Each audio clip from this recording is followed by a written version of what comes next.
এই মুহূর্তে কিন্তু আইপিএলের আমরা একদম মাঝপথে চলে এসেছি। প্রতিটা দলই কিন্তু কম বেশি 9টা করে ম্যাচ খেলে ফেলেছে এবং বর্তমানে পয়েন্ট টেবিল অনুযায়ী কিন্তু কেকেআর রয়েছে 2 নম্বর পজিশানে।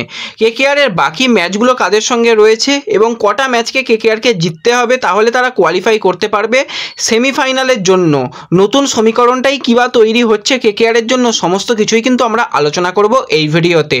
তাই ভিডিওটা সবটা দেখার অনুরোধ করলাম, তবেই তোমরা ব্যাপারটা বুঝতে পারবে। আর যারা চ্যানেলে প্রথমবার এসেছো মনে করে চ্যানেলটাকে সাবস্ক্রাইব করে পাশের বেল আইকনটাকে অন করে রেখো, তাহলে এই ধরনের ক্রিকেট আপডেট তোমরা এখানে পেয়ে যাবে। তো চলো আর দেরি না করে ভিডিও শুরু করা যাক। গৌতম গম্ভীর মেন্টর হিসাবে দায়িত্ব নেবার পর কিন্তু কেকেআর দল যথেষ্ট ভালো পারফরমেন্স করছে।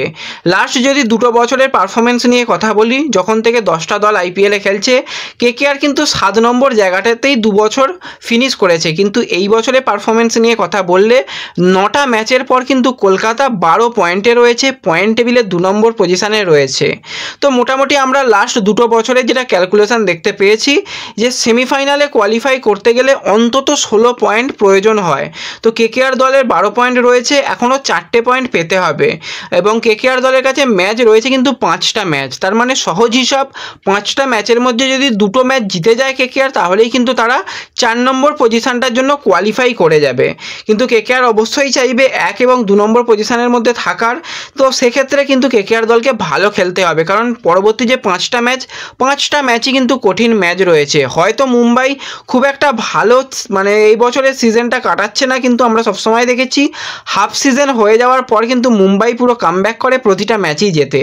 তো মুম্বাইয়ের কিন্তু সঙ্গে 2টো ম্যাচ রয়েছে, একটা হোম ম্যাচ খেলতে হবে যেটা 3রা মে রয়েছে, তারপর 11ই মে কিন্তু মানে আবার কেকেআর দল তারা হোম ম্যাচ খেলবে। তো এই 2টো ম্যাচ রয়েছে কঠিন ম্যাচ। এছাড়া লগ্ন সুপার জায়েন্টকে ঘরের মাঠে হয়তো কলকাতা হারিয়ে দিয়েছিল, কিন্তু 5 তারিখে লগ্নর মুখোমুখি হবে।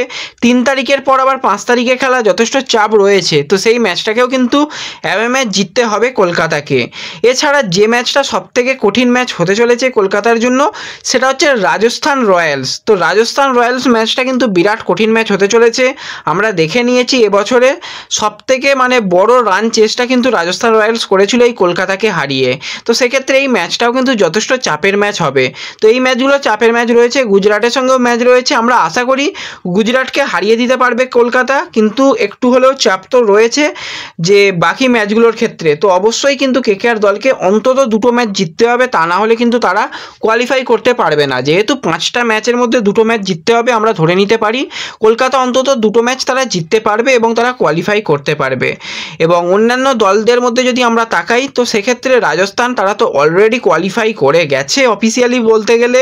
তো বাকি কিন্তু 3টে দল কারা কোয়ালিফাই করবে সেই দিকে তো আমাদের নজর থাকবে এবং সেই রেসের মধ্যে কিন্তু একদম লড়াই করছে 5টা টিম, মানে দিল্লি পর্যন্ত তারা লড়াই করছে। তো লড়াই কিন্তু খুব ভালো থাকবে যে কোন 4টে দল সেমিফাইনালে কোয়ালিফাই করে। তো ফেভারিট হিসাবে তো রয়েছে এখনও পর্যন্ত রাজস্থান, কলকাতা, চেন্নাই, হায়দ্রাবাদ, এছাড়া লগ্নও কিন্তু মোটামুটি ভালোই করছে। তো লগ্নর দিকেও নজর থাকবে। তো দেখা যাক কোন দলগুলো শেষ পর্যন্ত সেমিফাইনালে কোয়ালিফাই করে। তো তোমরা কোন 4টে দলকে সেমিফাইনালে দেখতে চাও কমেন্টে জানিও। আর ভিডিও ভালো লাগলে ভিডিওতে লাইক করে দিও, চ্যানেলে প্রথমবার এলে চ্যানেলটাকে সাবস্ক্রাইব করে দিও, ফেসবুক পেজ থেকে ভিডিও দেখলে ফেসবুক পেজটাকে ফলো করে নিও এবং ভিডিও একটু সকলের সঙ্গে শেয়ার করে দিও। তো দেখা হচ্ছে পরবর্তী ভিডিওতে। ধন্যবাদ।